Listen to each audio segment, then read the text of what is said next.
ഇതിലുള്ള മെമ്പേഴ്സ് തന്നെ പറഞ്ഞത് ഈ സിനിമനെ മാറ്റിക്കൊള്ളാനായിട്ട് ആദ്യം തന്നെ ആരോ പറഞ്ഞെന്ന് പറയണ്ട, ആരാണ് ഇവിടെ ആ പള്ളികൾ മാറ്റി കഴിഞ്ഞിട്ട് അവിടെയൊക്കെ അമ്പലം വെക്ക് കുറച്ചും കൂടെയൊക്കെ വ്യത്യാസപ്പെടുത്തി നമ്മളതൊരു ഇത് ചെയ്യായിരുന്നെങ്കിൽ ചിലപ്പോൾ നമുക്ക് ഇവിടെ അമ്മയുണ്ട്, ഫെഫ്ക ഉണ്ട്, പ്രൊഡ്യൂസർ അസോസിയേഷൻ ഉണ്ട്, ഫിലിം ചേംബറുണ്ട്. ഒരു മനുഷ്യർ പോലും ഇത് വിളിച്ച് കഴിഞ്ഞിട്ട് നമ്മളൊന്ന് അപ്രീഷിയേറ്റ് നിങ്ങളുടെ സിനിമ ഒരു മലയാളത്തിൽ നിന്ന് കൊണ്ടുപോയി കഴിഞ്ഞിട്ട് നോമിനേഷൻ കിട്ടി. മലയാള സിനിമാ ചരിത്രത്തിലെ ഒരു വലിയ ഇതിഹാസമാണ് 2018. പക്ഷേ ഒരുപക്ഷെ മലയാളി ഏറ്റവും കൂടുതൽ പ്രതീക്ഷിച്ച ഓസ്കാർ എന്നുള്ള ഒരു സ്വപ്നം പക്ഷേ ഇപ്പോൾ ഓസ്കാറിൻ്റെ പട്ടികയിൽ നിന്ന് 2018 പുറത്തു പോയിരിക്കുന്നു. എന്താണ് സംഭവിച്ചത്? നമ്മൾ സാധാരണ ഒരു സബ്ജക്റ്റ് ഒരു ഡയറക്ടർ അല്ലെങ്കിൽ ഒരു സ്ക്രിപ്റ്റ് റൈറ്റർ നമ്മുടെ അടുത്ത് വന്ന സമയത്ത് നമ്മൾ ആ കഥ കേൾക്കുന്ന സമയത്ത് ആകെ നമ്മുടെ ചിന്തകൾ എന്ന് പറഞ്ഞാൽ എങ്ങനെ ബിസിനസ് ചെയ്യാം, ഏതൊക്കെ ആർട്ടിസ്റ്റ് ഉണ്ടെങ്കിൽ നമുക്ക് OTT എങ്ങനെ ചെയ്യാൻ പറ്റും, സാറ്റലൈറ്റ് എങ്ങനെ ചെയ്യാൻ പറ്റും, ഓവർസീസ് എങ്ങനെ ചെയ്യാൻ പറ്റും. ഇതാണ് സാധാരണതയിൽ എല്ലാ പ്രൊഡ്യൂസറിൻ്റെ മനസ്സിൽ കൂടി കടന്നു പോണത്. സ്വാഭാവികമായിട്ടും എൻ്റെയും അങ്ങനെ തന്നെയാണ്, എല്ലാവരും അങ്ങനെയുള്ളൂ. ഓസ്കാർ എന്ന് പറഞ്ഞാൽ ആരെങ്കിലും അങ്ങനെ ചിന്തിക്കേണ്ടെന്ന് തന്നെ എനിക്ക് സംശയമാണ്. ഒരിക്കലും ഉണ്ടാവാൻ സാധ്യതയില്ല. അപ്പോൾ നമുക്ക് ഓസ്കാറിൽ അങ്ങനെ ഒരു മോഹങ്ങളുണ്ടെന്നുണ്ടെങ്കിൽ നമ്മൾ ഒരു സ്ക്രിപ്റ്റിനെ നമ്മൾ അപ്രോച്ച് ചെയ്യണം. ഏത് ഓസ്കാറിന് പറ്റിയൊരു കഥ എഴുതുന്ന ഒരാളെ കണ്ടുപിടിക്കണം, അതിൻ്റെ സ്ക്രിപ്റ്റ് ആ രീതിയിലായിരിക്കണം. അതായത് ഒരു ഇൻ്റർനാഷണൽ ഒരു അപ്പിയറൻസിന് പറ്റിയ സബ്ജക്റ്റ് ആയിരിക്കണം. പിന്നെ അതിൻ്റെ ഡയറക്ടർ അങ്ങനത്തെ ഒരു സബ്ജക്റ്റ് ചെയ്യാൻ പറ്റിയ ആളായിരിക്കണം. പിന്നെ എക്സ്പെഷ്യലി അതിൽ ഡയലോഗുകളെല്ലാം ആ രീതിയിലായിരിക്കണം, കോസ്റ്റ്യൂംസ് എല്ലാം അങ്ങനെ ഇരിക്കണം. അപ്പോൾ നമ്മൾ ഇവിടുത്തെ ഈ ലോക്കൽ കുറച്ച് ബിസിനസ്സല്ല നമ്മൾ പ്ലാൻ ചെയ്യണം. അങ്ങനത്തെ ഒരു ഇൻ്റർനാഷണലി നമുക്ക് കൊണ്ടുപോകാൻ പറ്റണ കഥകൾ അല്ലെന്നുണ്ടെങ്കിൽ അതിൽ അങ്ങനത്തെ ഒരു മെസ്സേജുകൾ ഇങ്ങനെയുള്ളൊരു സംഗതിയൊക്കെ ഉണ്ടെങ്കിലാണ് എപ്പോഴും നമുക്ക് ഓസ്കാറിലോട്ട് നമുക്ക് ഈ പറയണ ആദ്യത്തെ 15 ഷോർട്ട് ലിസ്റ്റിൽ അല്ലെങ്കിൽ അതിന് ശേഷം നോമിനേഷൻ ഫൈനൽ ഓസ്കാറിലോട്ട് എത്താൻ സാധിക്കുള്ളൂ. അതിലൊരു ബഡ്ജറ്റ് ഒരു പരിധി വരെയും ഇതുണ്ടെങ്കിലും ഒരു ഭയങ്കര ഒരു 100 കോടി 200 കോടി വേണമെന്നൊന്നുമില്ല. മെയിൻ എന്ന് പറഞ്ഞാൽ അതിൻ്റെ കണ്ടൻറ്റാണ്. ഇതാണ് യഥാർത്ഥത്തിലുള്ള കാര്യം. അപ്പോൾ 2018 എന്ന് പറഞ്ഞ സിനിമ ഇപ്പോൾ ജൂഡ് എൻ്റെ അടുത്ത് വന്ന സമയത്ത് ഞാൻ ഒരിക്കലും ഓസ്കാർ എന്ന് പറഞ്ഞിട്ടുണ്ടെങ്കിൽ എൻ്റെ ഒരു വിദൂര സ്വപ്നങ്ങളിൽ പോലും ഇല്ലാത്തതായിരുന്നു.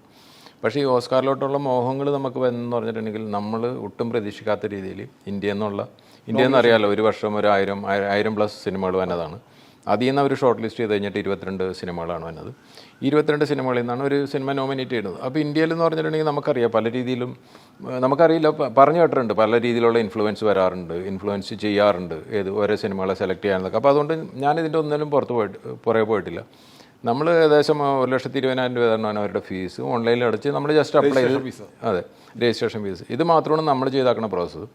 ഒരാളെ ടെലിഫോൺ പോലും വിളിച്ച് കഴിഞ്ഞിട്ട് ഏതെങ്കിലും രീതിയിൽ ക്യാമ്പയിൻ ചെയ്യുകയോ അല്ലെങ്കിൽ ആരാണ് ജൂറി മെമ്പേഴ്സ് അന്വേഷിക്കണം ഒന്നിനും ഞാൻ പോയിട്ടില്ല. അപ്പോൾ വളരെ അവിചാരിതമായിട്ട്, അതായത് നമ്മൾ ഒട്ടും പ്രതീക്ഷിക്കാത്തൊരു ഇതായിരുന്നു ഇതിൻ്റെ അനൗൺസ്മെൻറ്റ് വന്നത്. നമുക്ക് എൻട്രി കിട്ടിയെന്ന് പറഞ്ഞിട്ടുണ്ടെങ്കിൽ അതൊരു വലിയൊരു അച്ചീവ്മെൻ്റ് ആയിരുന്നു. അതായത് ഇന്ത്യയിൽ ഇത്രയധികം ലാംഗ്വേജിൽ എല്ലാ സ്റ്റേറ്റുകളിലും സിനിമ വരുന്നു. അതിലൊക്കെ പലതും 200-300 കോടി ബഡ്ജറ്റൊക്കെ ഇട്ട് കഴിഞ്ഞിട്ട് വലിയ വലിയ സൂപ്പർ സ്റ്റാറുകളെല്ലാം വെച്ച് കഴിഞ്ഞിട്ട് ഒരു സിനിമ വന്ന് അങ്ങനത്തെ ഉള്ള സിനിമയുടെ കൂട്ടത്തിലാണ് ഈ 2018 ഓസ്കാർ നോമിനേഷന് വേണ്ടി മത്സരിച്ചത്. അപ്പോൾ അത് കിട്ടിയെന്ന് പറഞ്ഞിട്ടുണ്ടെങ്കിൽ ഒരു ചെറിയ ഒരു ഇതല്ല, നമുക്കൊരു പാൻ ഇന്ത്യൻ സ്റ്റാർ പോലും ഉണ്ടായിരുന്നില്ല. എല്ലാം ഇപ്പോൾ കേരളത്തിൽ പറയുകയാണെങ്കിൽ തന്നെ കേരളത്തിലുള്ള സൂപ്പർ സ്റ്റാറുകളൊന്നും ഈ സിനിമയിൽ ഉണ്ടായിരുന്നില്ല. ഇതിൽ ടെക്നീഷ്യൻസ് എന്നൊക്കെ പറഞ്ഞ് കമ്പാരിറ്റീവ്ലി ഒരു ആവറേജ് ഒരു 30-35 ആ ഇതിൽ പെട്ടതാക്കണം. അപ്പോൾ ഒന്നും അങ്ങനത്തെ ഒരു ലെജൻഡ് എന്ന് പറയാൻ പറ്റിയ ടെക്നീഷ്യൻസ് ഉണ്ടായിരുന്നില്ല. പിന്നെ ഇതിൻ്റെ ഡയറക്ടർ എന്ന് പറഞ്ഞിട്ടുണ്ടെങ്കിൽ ഇതിന് മുന്നേ ജൂഡ് ചെയ്താക്കണം 2 ചെറിയ സിനിമകളാണ് ചെയ്താക്കുന്നത്. അപ്പോൾ ജൂഡും ഇതിന് മുന്നേ ഒരു വലിയൊരു സൂപ്പർ മൂവികളൊന്നും ചെയ്തിട്ടില്ല. അപ്പോൾ മൊത്തത്തിൽ നോക്കുമ്പോൾ അങ്ങനത്തെ ഒരു ഇതായിരുന്നു. അപ്പോൾ നമുക്ക് അങ്ങനത്തെ വലിയ പ്രതീക്ഷകളൊന്നും ഉണ്ടായിരുന്നില്ല. പക്ഷേ ഈ സിനിമ 2018 നേരത്തെ സുനിൽ പറഞ്ഞ രീതിയിൽ നമ്മൾ പ്രതീക്ഷിക്കാത്ത രീതിയിലുള്ള കളക്ഷൻസ് വേൾഡ് വൈഡ് നമുക്ക് കിട്ടിയത്, ബിസിനസ് ബാക്കിയുള്ള ബിസിനസ് അങ്ങനെ കിട്ടുക, അതിൻ്റെ ഒരു തുടർ ഒരു ജേർണി പോലെയാണ് നമുക്ക് ഇതും കൂടി കിട്ടിയത്. അപ്പോൾ അത് പോലുള്ള ചെറിയ ഇൻഡസ്ട്രിയിൽ 200 കോടിയൊക്കെ കളക്ട് ചെയ്യാന്ന് പറഞ്ഞാൽ ചിന്തിക്കാൻ അതെ. ഇപ്പോൾ സാധാരണ ഇങ്ങനെ 100 കോടി 200 കോടി എന്നൊക്കെ പറയേണ്ടതെങ്കിലും നമ്മളിപ്പം നമ്മുടെ സൈഡിൽ നിന്ന്, പ്രൊഡക്ഷൻ്റെ സൈഡിൽ നിന്ന് അല്ലെങ്കിൽ പ്രൊഡ്യൂസറിൻ്റെ സൈഡിൽ നിന്ന് ഒരിക്കലും നമ്മളായിട്ട് പോയിട്ട് ആദ്യം പറഞ്ഞിട്ടില്ല. നമ്മൾ ഫേസ്ബുക്കിലൊക്കെ പോസ്റ്റ് ചെയ്തിട്ടുണ്ടെങ്കിൽ പോലും അത് ഈ പറയുന്ന ഇതിൻ്റെ കളക്ഷൻ അല്ലെങ്കിൽ ഇതിൻ്റെ ട്രാക്കേഴ്സ് അവർ പറഞ്ഞതിന് ശേഷമാണ്. Real collection. അതെ, റിയൽ കളക്ഷൻ. അല്ലെങ്കിൽ നമ്മൾ പറഞ്ഞു കഴിയുമ്പോൾ എന്നൊക്കെ പറയുന്ന ഒരു പ്രതിഭാസം പൊതുവെയുണ്ട്. അതെ. അപ്പോൾ ഈ പറഞ്ഞു വന്നു വെച്ചിട്ടുണ്ടെങ്കിൽ അങ്ങനെയാണ് ഓസ്കാറിലോട്ട് പോകണം. അപ്പോൾ ഓസ്കാറിലോട്ട് സെലക്ട് ചെയ്തപ്പോൾ നമ്മളും വിചാരിച്ചത് എന്തായാലും ഇന്ത്യയിൽ നിന്ന് സെലക്ട് ചെയ്ത സ്ഥിതിക്ക് നമുക്കിത് കിട്ടാൻ സാധ്യത ഉണ്ട് എന്നുള്ള രീതിയിൽ ഈ വർഷം 88 കൺട്രീസിൽ നിന്നായിരുന്നു നോമിനേഷൻ ഉണ്ടായിരുന്നത്. കഴിഞ്ഞ വർഷം എനിക്ക് തോന്നുന്നു 92 ഉണ്ടായിരുന്നു. ചില വർഷങ്ങളിൽ 100 വരെയൊക്കെ വന്നിട്ടുണ്ട്. പക്ഷേ ഞാനും ഇതിൻ്റെ ഡയറക്ടർ ജൂഡും കൂടി ഞങ്ങൾ ലോസ് ഏഞ്ചൽസിൽ പോവുകയും അവിടെ ഒരു വീട് എടുത്ത് കഴിഞ്ഞിട്ട് ഞങ്ങൾ താമസിക്കും. അതെ, ജൂഡ് 1.5 മാസം ഉണ്ടായിരുന്നു, ഞാൻ ഏകദേശം ഒരു മാസത്തിൻ്റെ അടുത്ത് ഞാനുണ്ടായിരുന്നു. പക്ഷേ അവിടുത്തെ നമ്മൾ നല്ല രീതിയിൽ സ്പെൻഡ് ചെയ്തിട്ട് തന്നെയാണ് നമ്മൾ അവിടുത്തെ അല്ല, നമ്മൾ ഈ ഓസ്കാറിന് എൻട്രി കിട്ടിക്കഴിഞ്ഞാൽ പിന്നെ നമ്മൾ ചെയ്യുന്ന പ്രോസസ്സ് എന്താണ്? നമുക്കിപ്പോൾ ഈ നോമിനേഷനാണല്ലോ കിട്ടുന്നത്. ഇന്ത്യ എന്നുള്ള നോമിനേഷൻ കിട്ടിക്കഴിഞ്ഞിട്ടുണ്ടെങ്കിൽ അതിൻ്റെ ഓൺലൈൻ സബ്മിഷൻ കുറേ പരിപാടികളുണ്ട്. അതെല്ലാം ഈ പറയുന്ന ഫിലിം ഫെഡറേഷൻ ഓഫ് ഇന്ത്യ തന്നെയാണ് ചെയ്യേണ്ടത്, നമ്മളല്ല. അവരാവശ്യപ്പെടുന്ന കണ്ടൻറ്റ് നമ്മൾ കൊടുക്കുക, അവർ അപ്ലൈ ചെയ്യും.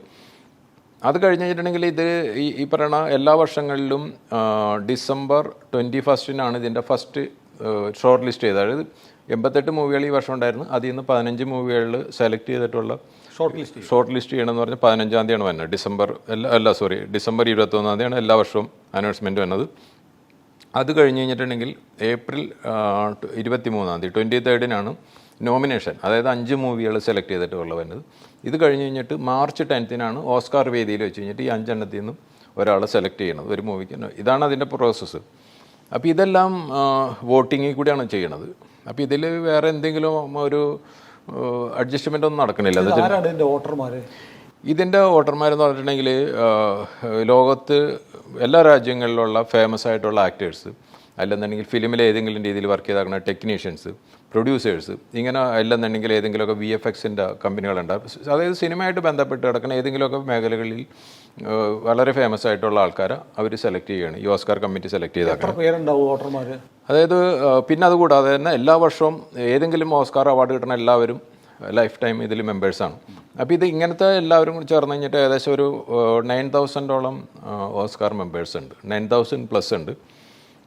പക്ഷേ ഇതിൽ ആക്റ്റീവായിട്ട് വോട്ട് ചെയ്യണത് എല്ലാ വർഷങ്ങളിൽ എന്ന് പറഞ്ഞിട്ടുണ്ടെങ്കിൽ ഏകദേശം 500 to 700 ആൾക്കാർ മാത്രമാണ് വോട്ട് ചെയ്യുന്നത് ഈ കാറ്റഗറിയിൽ.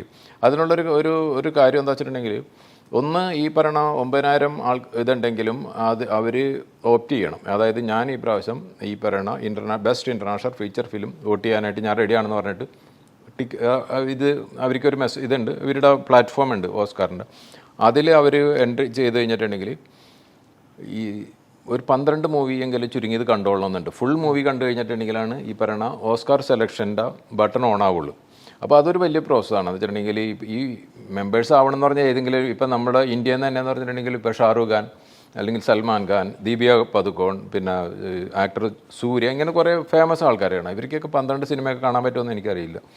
അപ്പോൾ 12 സിനിമ കണ്ടു കഴിഞ്ഞാൽ മാത്രമാണ് ഇവർക്ക് ഇത് വോട്ടിംഗ് റൈറ്റ് ഉണ്ടാവുള്ളൂ. അപ്പോൾ അതുകൊണ്ട് തന്നെ ഈ പറയുന്ന ഈ 9,000 പേരുണ്ടെങ്കിലും ഈ പറയുന്ന ഇൻ്റർനാഷണൽ ഫീച്ചർ ഫിലിം വോട്ട് ചെയ്യാമെന്ന് ഓപ്റ്റ് ചെയ്യുന്ന ആൾക്കാർ ചിലപ്പോൾ ഒരു 1,500-2,000 പേരുണ്ടാവുള്ളൂ. അതിൽ നിന്ന് ഈ പറയുന്ന 12 സിനിമയൊക്കെ കണ്ടു കഴിഞ്ഞിട്ട് വോട്ട് ചെയ്യുന്ന ആൾക്കാരെന്ന് പറഞ്ഞാൽ സാധാരണ രീതിയിൽ ഒരു അറൗണ്ട് 500 ആൾക്കാരുണ്ടാവുള്ളൂ.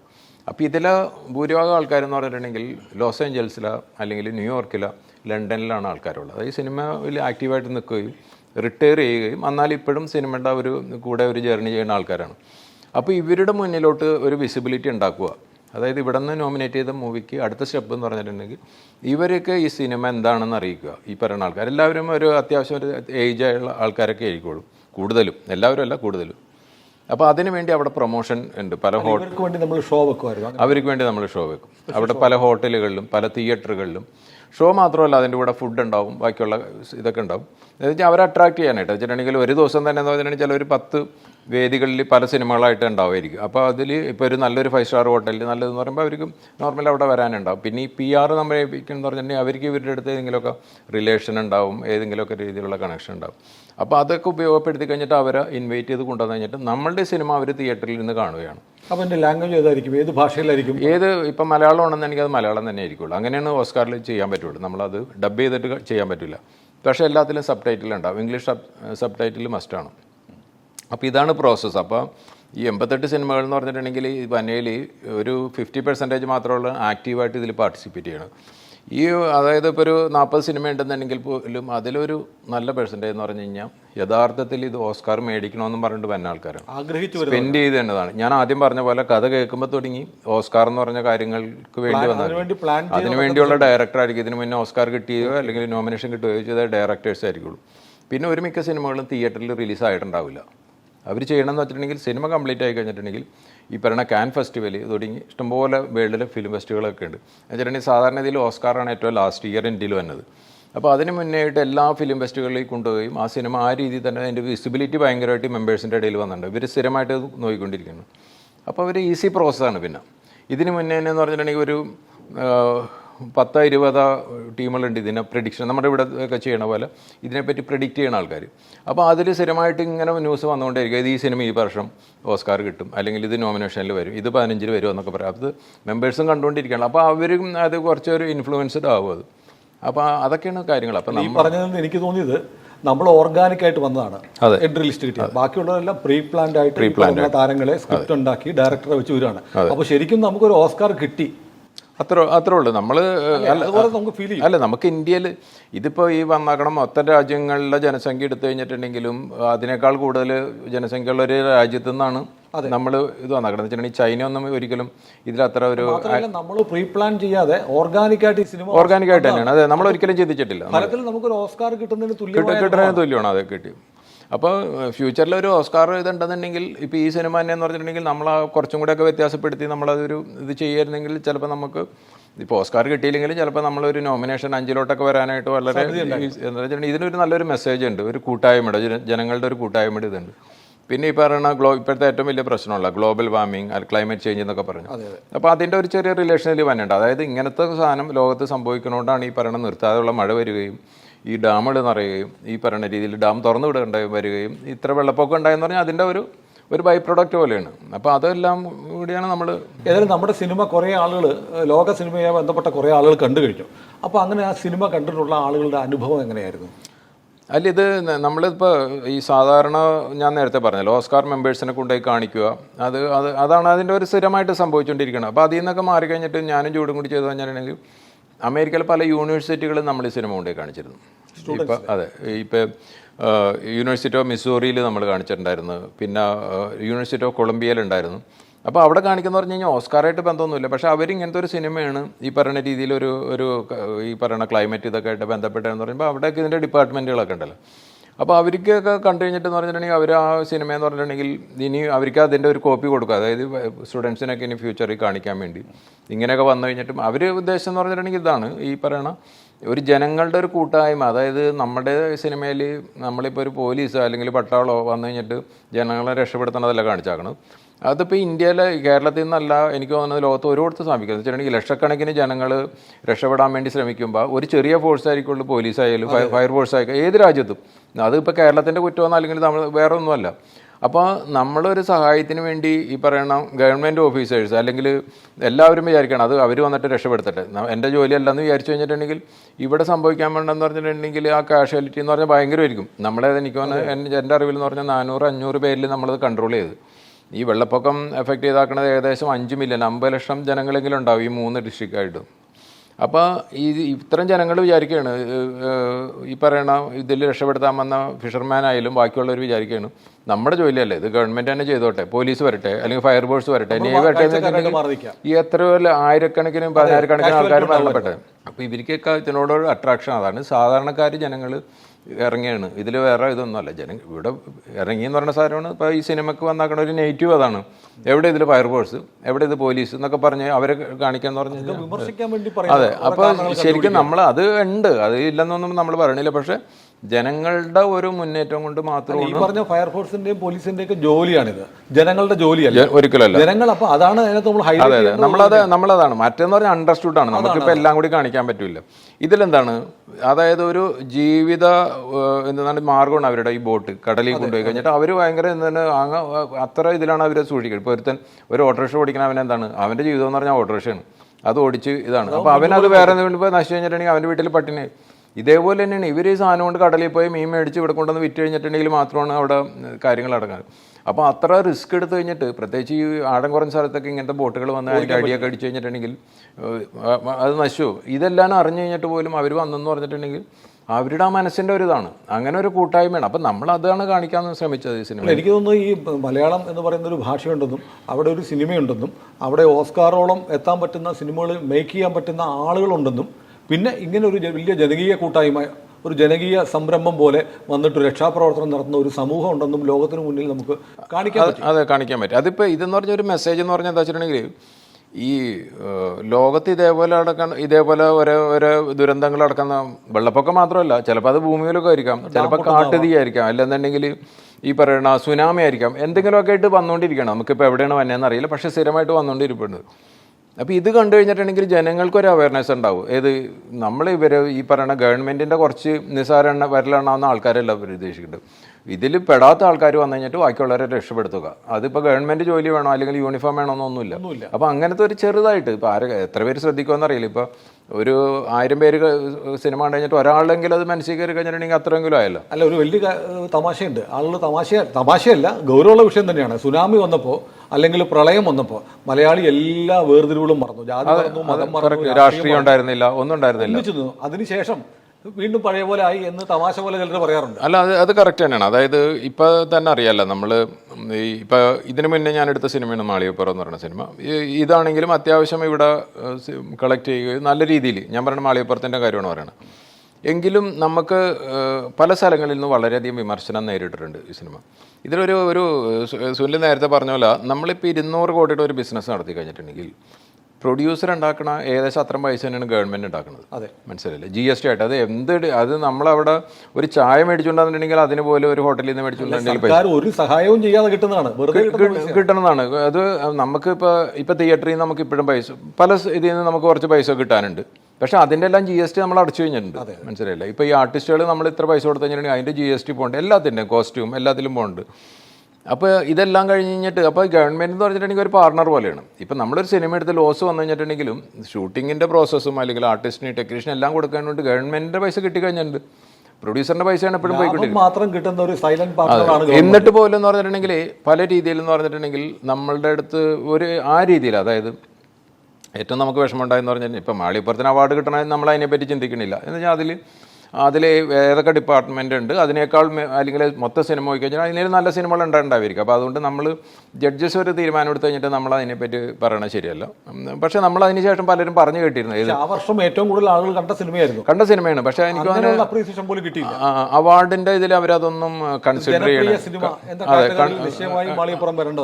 ആയിരിക്കാം. പക്ഷെ അത് വേറെ എന്തൊക്കെ ഇതുണ്ടായിരിക്കാം, നമുക്കറിയില്ല എന്താണ്. ഇപ്പോൾ ഓസ്കാറിൻ്റെ നമുക്ക് A to Z കാര്യങ്ങൾ അറിയാം, എങ്ങനെയാണ് സെലക്ട് ചെയ്യണമെന്നും ബാക്കിയുള്ളത്. പക്ഷേ ഇവിടുത്തെ ഈ സെലക്ഷൻ്റെ കാര്യം എനിക്കിതുവരെ അറിയില്ല, എന്താണ് അതിൻ്റെ പ്രോസസ് മാനദണ്ഡം നമുക്കറിയില്ല. ചില ആൾക്കാർ പറയേണ്ടത് ആദ്യം തന്നെ പറഞ്ഞിരുന്നു, ഇതിലുള്ള മെമ്പേഴ്സ് തന്നെ പറഞ്ഞത് ഈ സിനിമനെ മാറ്റിക്കൊള്ളാനായിട്ട് ആദ്യം തന്നെ ആരോ പറഞ്ഞെന്ന് പറയണ്ട, ആരാണെന്ന് ഉണ്ടെന്ന് പറയുന്നുണ്ട്. അപ്പോൾ നമുക്കറിയില്ല. നമ്മൾ എന്തായാലും ഈ ഒരു അവാർഡിന് വേണ്ടിയൊന്നുമല്ല നമുക്ക് കിട്ടിയേക്കണം. പിന്നെ ഇനിയിപ്പോൾ ഈ 2018 സംബന്ധിച്ചാണെന്നുണ്ടെങ്കിലും ഇന്ത്യയിൽ നിന്ന് ഒരു ഓസ്കാർ നോമിനേഷൻ പോകണമെന്ന് പറഞ്ഞു കഴിഞ്ഞാൽ അത് ഒരു അൾട്ടിമേറ്റ് ആയിട്ടുള്ളത്. ഇനിയിപ്പോൾ നാളെ ഈ പറഞ്ഞ സ്റ്റേറ്റിൽ നിന്ന് സെൻട്രലിൽ നിന്ന് അവാർഡ് കിട്ടിക്കഴിഞ്ഞാൽ സന്തോഷം, കിട്ടിയില്ലെന്നുണ്ടെങ്കിൽ നമ്മൾ ദുഃഖിച്ചിരുന്നിട്ട് കാര്യമില്ല. നമുക്ക് എന്തായാലും കിട്ടി. ഞാൻ പറഞ്ഞില്ല, സിനിമ എടുക്കുന്ന സമയത്ത് ഒരിക്കലും അവാർഡിനെ പറ്റി ഞാനും നല്ല ഒരു പ്രൊഡ്യൂസറും ചിന്തിക്കാൻ സാധ്യത വളരെ കുറവാണ്.